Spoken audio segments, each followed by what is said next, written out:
Par ton sang, vers toi j'avance, saint de ta puissance, fort de ta présence à chaque pas.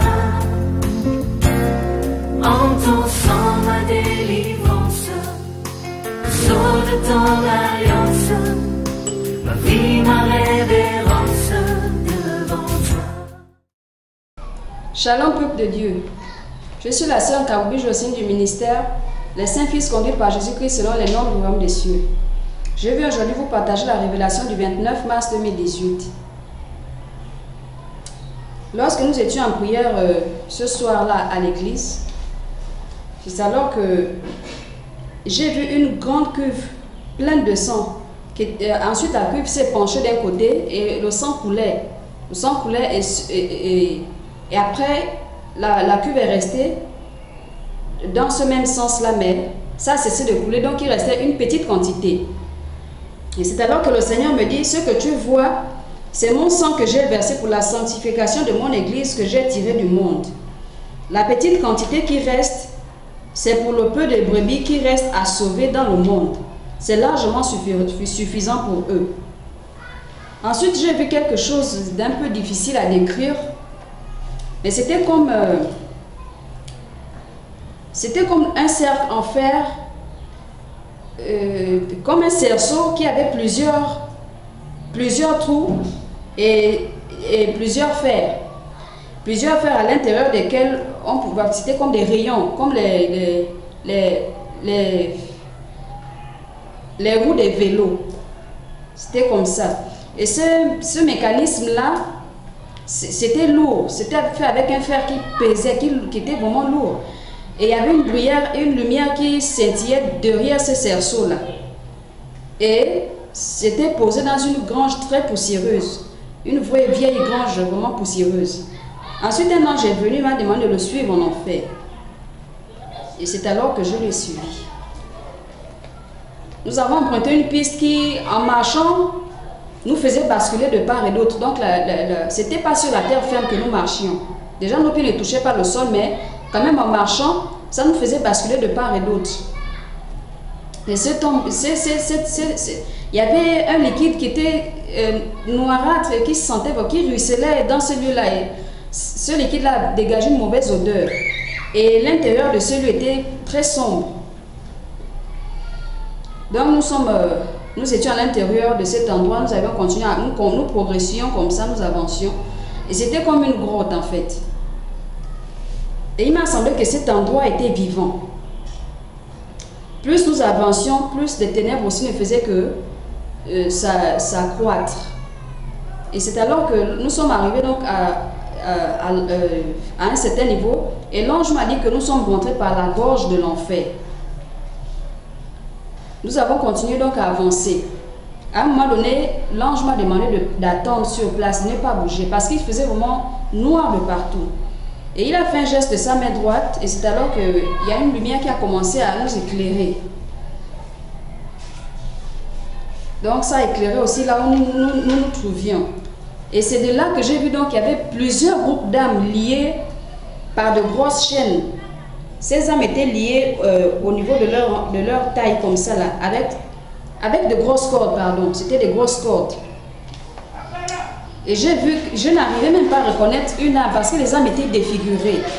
Leur crâne était lisse, c'était du genre, il ne restait que du squelette sur eux. C'est comme si on leur avait versé de l'acide qui avait fait fondre tout en eux et qui a seulement laissé le squelette. Les crânes étaient tellement lisses et ces âmes-là avaient des vers qui les rongeaient sans cesse. Et elles criaient de douleur. Il y avait les voix des hommes, des femmes et des enfants. Il y a une âme en particulier qui m'a regardé et a crié: « Attends, jeune femme, aidez-nous. Je ne peux plus vivre ici. Aie pitié, aide-moi s'il te plaît. » Je lui dis: « Mais je ne peux rien pour toi. » Et c'est alors que moi aussi j'ai commencé à pleurer.